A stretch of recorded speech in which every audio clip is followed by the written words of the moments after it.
10 ఏళ్లకే cricket ఆడటం మొదలుపెట్టింది. 17 ఏళ్లకే భారత జట్టుకి ఎంపికయ్యింది. అతి చిన్న వయసులోనే భారత క్రికెట్ జట్టు కెప్టెన్గా వ్యవహరించింది.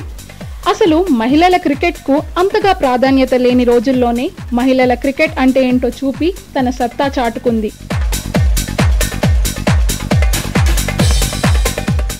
25 ఏళ్లుగా బ్యాట్తో సావాసం చేస్తూ పిచ్ మీద చెలరేగిపోయింది.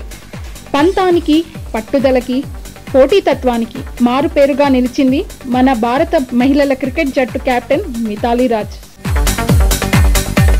మిథాలీ రాజ్ ఒక లేడీ సచిన్ అని పేరు తెచ్చుకుంది.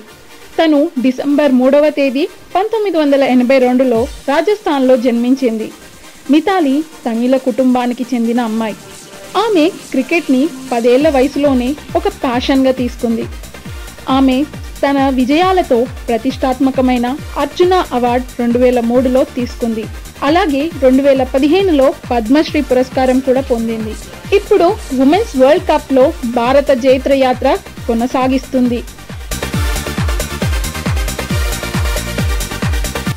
టోర్నీ మొదలైనప్పటి నుండి ఆల్రౌండ్ షోతో అదరకొడుతున్న మిథాలీ సేన వరుసగా 4వ విజయాన్ని సొంతం చేసుకుని సెమీస్కు మరింత చేరువైంది. ఇలాగే మిథాలీ భారత జట్టు నుండి బాగా ఆడి ఇంకా ఆదర్శంగా ఉండాలని కోరుకుందాం.